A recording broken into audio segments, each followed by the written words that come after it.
And we're at Dave & Buster's for part 2 of the anniversary show. Up here, having a good time. Got Marjorie out here, Midas Media, Kim, FIFO. He left. He went to go see Smurfs in 3D. He left early. Smurfs in 3D. Me and Mike about to take a shot right now, man. TJ, we got the intern TJ out here. Carrying the bags, nigga. Out here having a good time for part 2 of the anniversary show. Thanks for watching. Excuse me, can I get through here? We're having a really good time. We got the opportunity to meet a lot of our viewers and supporters, and that was like amazing. Earthlings, what's up? It's your man SKYZOO. There's 92 crew. This is Hassan Mackey. Yo, this is K Mayfield, Mania Music Group. What's good, people? This is your man 49 live and direct. Nairobi from the Trico Class. I am Eternia from my mother's womb. This is Dead End Hip Hop. Tuned in Dead End Hip Hop. Dead End Hip Hop. Rocking with Dead End Hip Hop. Shout out to Dead End Hip Hop. Dead End Hip Hop. Dead End Hip Hop. Dead in Hip Hop.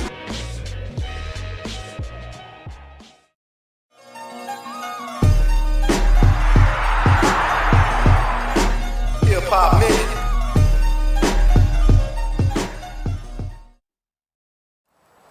Jim Clawford wants to know, what's your position on the SOPA bill that was recently rejected but could still be a possibility in the future?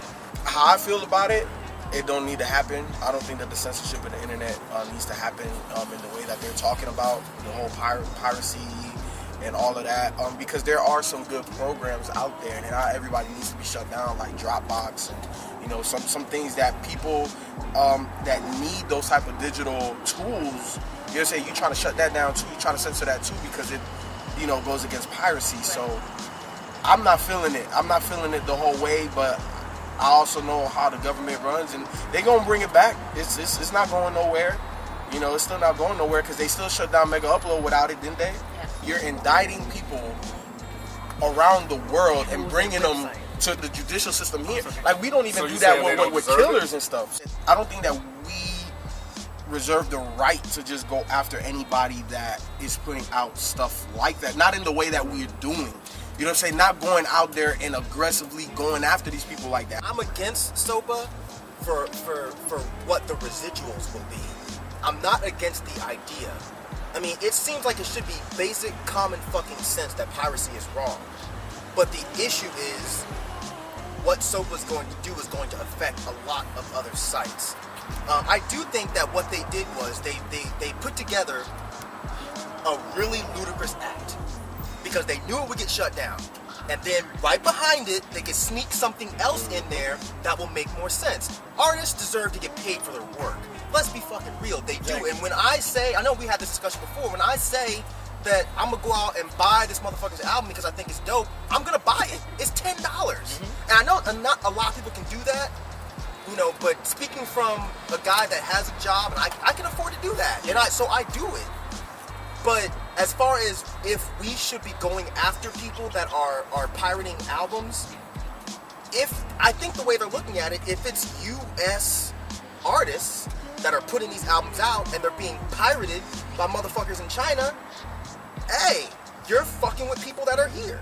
I think for me, when I look at the bigger picture, it's more or less the labels, the industry themselves has failed to modify their business model to fit the way the market is right now. And they are trying to find ways to shut down everything because they want to continue to operate as a dinosaur.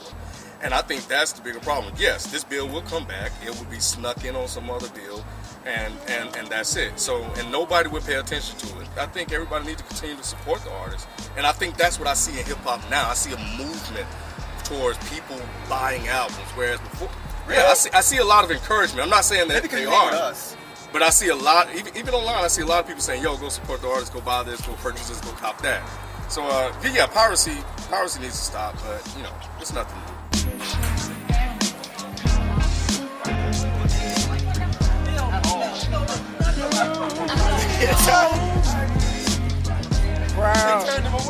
I say in front of the camera.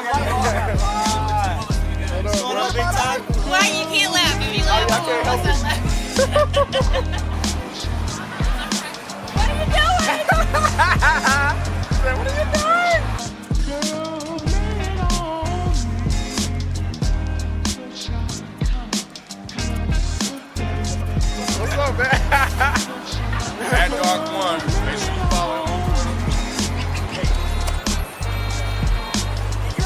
shit or what? Coolness 19 wants to know what has been each of you guys' favorite webisode / review. I know mine. What's yours? The Slaughterhouse one when he was like, Superman broke his head. I think that's my favorite one. Oh yeah, I did say like, Superman. nigga, Superman ain't got no money. They kind of be in the Yeah. Right? Yeah. And what was funny about it is that's not what Ken was like going for. I think that's my favorite one so far, man. I can still look back at that one. Little B, and not because of how the webisode turned out, but because of how after the show that you guys didn't get to see.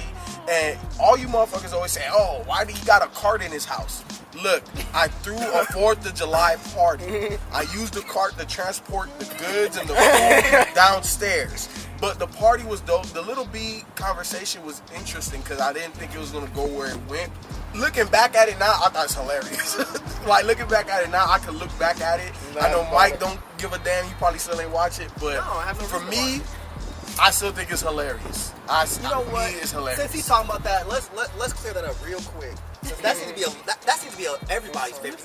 Even Neil Drop said that was his favorite show. Really? Maybe one of these days I'll watch it when I'm in a mood. But look, I don't think it's as bad as you think it is. It doesn't matter. I was hungover, and Kim pissed me the fuck off. We do not argue like that on a regular basis. Usually we picking on somebody like FIFA. We do not argue like that, and I'm not normally an asshole like that. And I did apologize for yelling at him like that.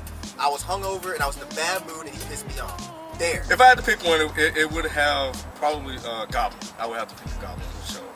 Only because I think that was the kickoff. Because I think that show was just so freaking crazy. And you know, and you saw everybody. Rod came out. This dude was going at it. You know, me and FIFO, like everybody was going at it. So everybody. So I think if I had to pick one, Goblin was it. I think Goblin helped really put us out there a lot.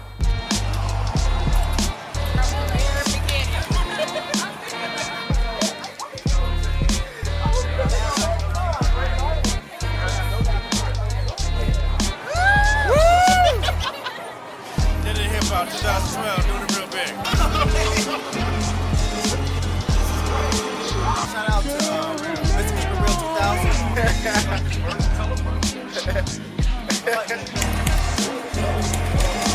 That's a win.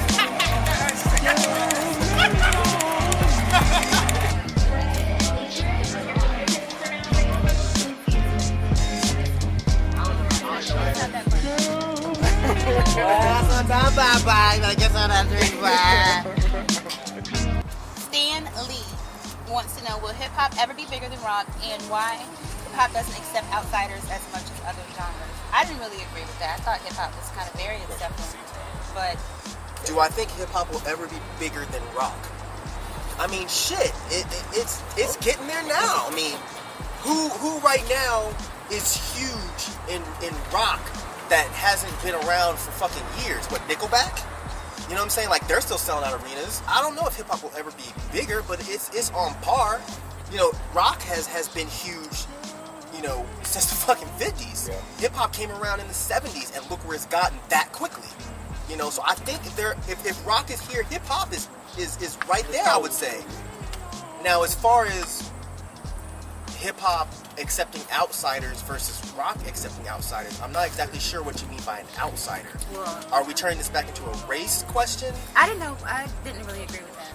Well, I do think that hip-hop is a little more inclusive than rock is, because when you look at mainstream rock, like I said, you can have your Nickelbacks, but you can still have your U2s, you can still have your Coldplays, you can still have, you know what I'm saying?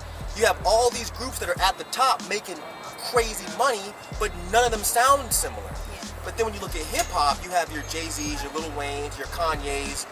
They're not really all that drastically different. Or maybe that's just my ears, the way my ears work, but I don't see those as being that different. I do think that rock is a little more, or the rock genre is a little more accepting. Manny Cedino wants to know, do you guys have girlfriends? And if you don't have a girlfriend, are you married?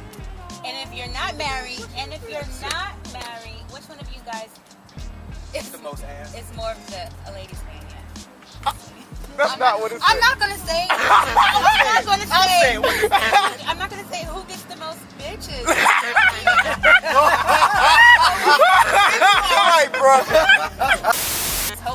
goes down, and if it does, Mayweather or Pacquiao? Mayweather. That's a question for like 4 of us. I don't think C-Tom. Yeah, I don't know about C-Tom. But you just starting shit. You just starting shit. Mayweather. I would say Mayweather because Pacquiao seems like he's running from him. Mayweather. Yeah. Thank you. Mayweather all day. You know, Mayweather hands down. Undefeated, the best pound for pound boxer to ever fight. And he's part of the money team. Money team. And if Pacquiao does win, fucking Ray J gonna get them booty goons. Baby mother. Oh, they about to go in now.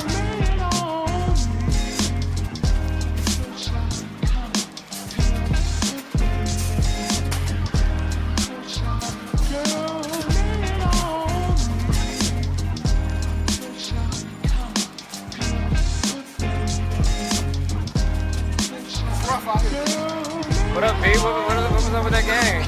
Man, bro, I got a little tight. You see how hard I'm breathing? Goodness gracious. But I didn't lose, though. What's up with that game, right? All got tired, you know what I'm saying? You know, it's a tough loss, man. Oh, okay. I couldn't be stopped. It seemed like Rod was really giving it to you. Why don't you tell us what was going on with that shot? Third game. Tired, fatigue. Yeah, you see my forehead sweating and everything. That first game, you were just on fire. 34 points. I couldn't be stopped. You know what I'm saying? Couldn't be stopped. So go ahead and tell us what happened in that first game. It was 34 to about 28. 34 to 28, you sure? Yeah, I'm pretty sure. Miguel Silva wants to know who makes the music for your show. Hey, look at here, Miguel. Look at here, man. We be saying it all the time. Hopefully you're on Twitter. You know what I'm saying? Look, it's the homeboy Payozo. You know what I'm saying? I'll always be tweeting. Yo, the man behind the dead end hip hop sound is Payozo. Chris Lewis writes, in music today, is the term avant-garde or experimental tossed around too easily? And if so, is it used to make certain artists look better than competing artists? Is the term avant-garde used to make an artist sound better? Definitely. Yeah. That avant-garde, all that really means to me is that you're experimenting with other sounds.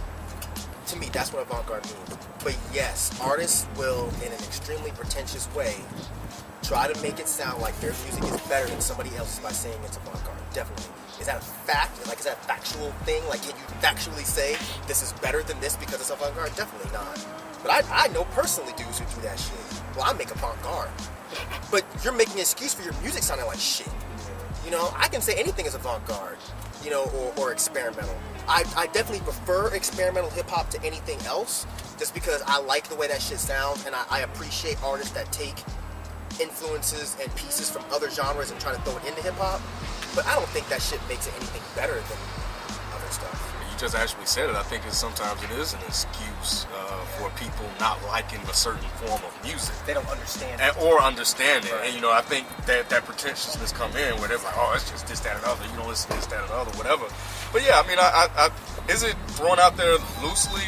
You know, I want to say no, but, you know, I think it's just personal. But I do think that if you don't like or understand it or whatever, I think people do take that angle and say, well, you know, it's avant-garde, so you know what to think about it.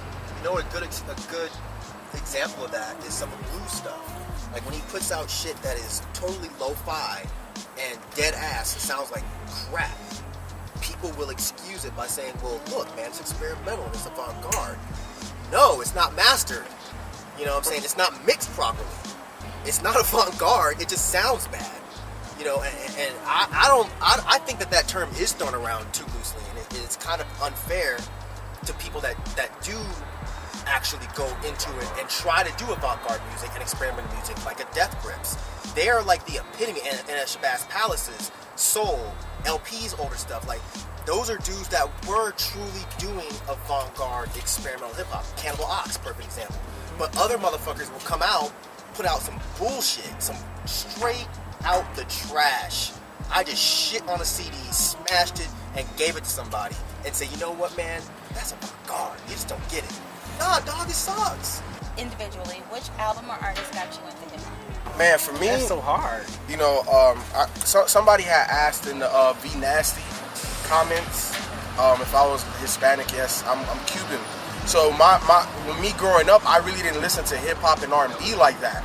You know, so I came into hip hop a little bit later. The first album and artist that got me into hip hop was Biggie Ready to Die. I can't say what album or artist got me into hip hop. I mean, that was like 3rd grade, and it wasn't like you really had a choice when you're that young. It's just like what was on the radio, and that was what got played. So, to me, that's a time when it was like Kid and Play, you know. Like, so you can say Kid and Play then?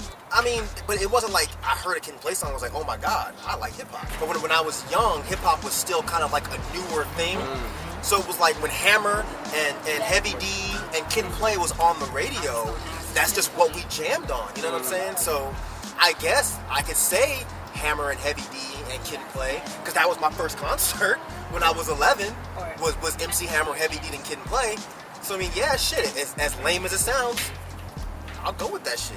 Wow, I think C-Town was absolutely right. You're young, and you are only exposed to certain, to music at a certain level, which is probably what's on the radio. I had cousins that were older than me, so I had to, of course, heard a lot of stuff they were playing. But when I think about hip hop and I think about me as a youngster, LL Cool J, I think about in high school, NWA, Cube, all that stuff. But a lot of the older guys, man, LL, Run DMC, Fat Boys, all that stuff is the stuff that I remember when I was a kid growing up. Because hip hop was relatively new at that time. Red Kingpin, that was with the New Jack City. Red Kingpin, yep. Eric B, Rakim, Big Daddy Kane, and that's like Slick Rick. You know what I'm saying? Like that was kind of like when I started listening to hip hop. I got turned on to it. EPMD, you know what I'm saying? Ice Cube. Yeah, that's around the time when you can actually know and remember. Yeah, I mean, I can't really remember like an album. Like, okay, yes, I'm turned on to hip hop. Like, you know what I'm saying? Like, I just remember like having my blank cassette tape in the radio, just waiting for them. Like they Detroit had their top 88. I'm like, okay, say it right. How you record though? Say it right now. Yeah, say it. Gotta have play and record at the same time. Like, as soon as they play it, and then look, and then you try to pause it so you won't get the commercials. It's like, bam, there you go. Oh, I got the next track right now. Now they about to play. They gonna play this track next. They gonna play Eric B. President. Bam. You know, so have downloaded back then. Yeah, and they had downloaded. You had that blank cassette tape. And then you get mad when it get messed up. You gotta kind of get your finger in there. You gotta turn it back straight. Don't forget the tissue. Yeah. The top. Yeah, the little hole at the top. Yep. That's what turned me on to hip hop was that, man. Having a little boom box and stuff and just catching the dope songs on the radio, man. EPMD, like I said, EPMD, West Coast stuff. That's why I'm so happy where I grew up at. We just played it all. So, that was dope. Good time.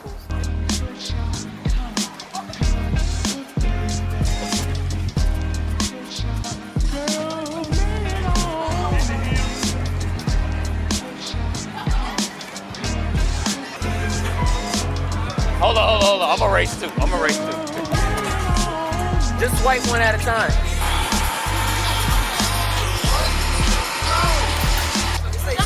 Just say store closed. Come back soon. Oh, they must be closed.